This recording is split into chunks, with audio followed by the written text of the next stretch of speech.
Bonjour à tous, on commence ce tour de la presse sportive en Angleterre avec hier soir la défaite surprise de Chelsea lors de la 32e journée de Premier League.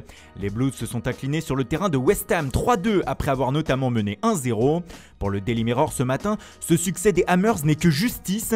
En effet, juste avant l'ouverture du score de Chelsea, un but pour une très légère position de hors-jeu avait été refusé avec l'aide de la VAR à West Ham, ce qui était dur à accepter pour les hommes de David Moyes qui se retrouvaient menés, mais qui finalement se sont bien repris. Dans les autres rencontres de la soirée, Arsenal n'a fait qu'une bouchée de Norwich 4-0. Aubameyang a inscrit un doublé et volé au-dessus de pauvres Canaries. Enfin, Leicester s'est incliné à Everton 2-1 et les Foxes n'avancent plus. Ils n'ont désormais plus que 3 points d'avance sur Manchester United 5e dans la course à la Ligue des Champions. En Italie, suite de la 29e journée de Serie A, hier soir et victoire tranquille pour l'Inter 6-0 contre Brescia. Pour la Gazzetta dello Sport, les interistes ont aplati leur adversaire du soir et restent en embuscade dans la course au titre.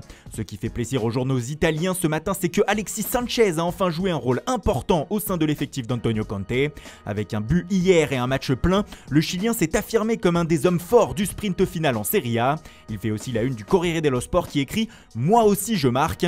La machine Inter est toujours là. Enfin, un petit mot sur le voisin de l'AC Milan, la Gazzetta dello Sport salue la remontée des Milanais hier sur le terrain de la Spal. Menés 2-0, ils sont revenus à 2-2, notamment grâce à la bonne rentrée d'Ibrahimovic.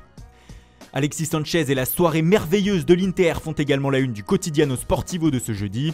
Mais le média revient aussi sur l'état de forme étincelant de Paulo Dybala. L'Argentin marche sur l'eau depuis la reprise et enchaîne les buts. Mais il montre aussi une forte personnalité sur le terrain pour le journal. Et même en dehors, tout va bien pour lui. En effet, un nouveau gros contrat se prépare entre la Joya et la Juve. De quoi faire dire au quotidien que Dybala commence à faire de l'ombre à Cristiano Ronaldo. Et si c'était lui la star de la fin de saison des Turinois ?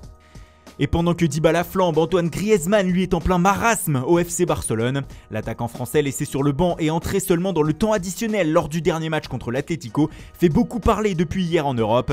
Le journal L'Équipe lui consacre sa une ce matin et estime que le champion du monde 2018 a la peur du flop en Catalogne. Sa première saison se révèle très moyenne et l'arrivée de Quique Setién cet hiver n'a pas changé grand chose.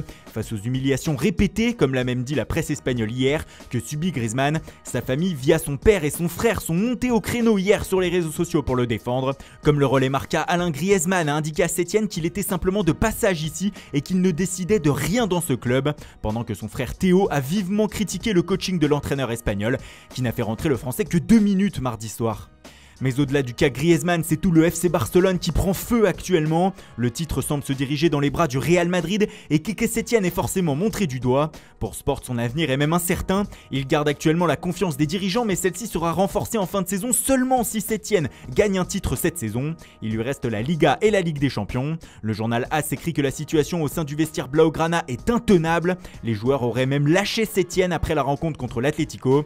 Et le journal de se diriger lentement vers les rumeurs mercato en indiquant que Barcelone aurait un plan afin de lancer un nouvel assaut pour Neymar. Le Brésilien aurait un pacte avec le PSG selon AS pour qu'il puisse partir en cas d'offre du Barça. Mais Paris ne bougera pas à moins de 170 millions d'euros.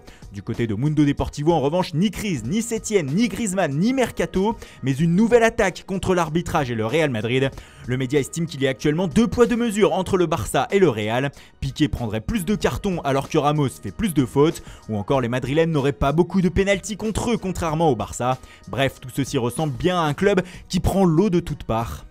On retourne en Angleterre avec les déclarations de Pep Guardiola qui font la une du Daily Star ce matin. Le technicien espagnol a estimé que si Manchester City veut pouvoir concurrencer Liverpool la saison prochaine en Premier League, les Citizens vont devoir sortir le chéquier et se renforcer. On parle même de reconstruction dans la presse anglaise. Guardiola estime que tous les joueurs qui vont partir doivent être remplacés comme David Silva ou Leroy Sané, mais que le club doit aussi anticiper les probables départs de Fernandinho et Sergio Agüero la saison prochaine, leur bail se terminant en 2021. Du boulot donc sur le mercato. Celui-ci d'ailleurs s'est agité hier avec la signature de Pape Gueye à l'Olympique de Marseille, comme le rapporte la Marseillaise. Le milieu de terrain du Havre a signé pour 4 ans. Franco Nora, lui, s'est engagé en faveur de Brest. Reims a accueilli 2 joueurs avec Fraser Hornby et Thibaut de Smet. Enfin, Nice a dépensé 7 millions d'euros pour acheter Amine Gouiri à Lyon. Les Aiglons continuant leur très beau début de mercato. Voilà, c'est tout pour aujourd'hui. Merci pour votre fidélité, bonne journée à tous et rendez-vous dès demain matin pour une nouvelle revue de presse.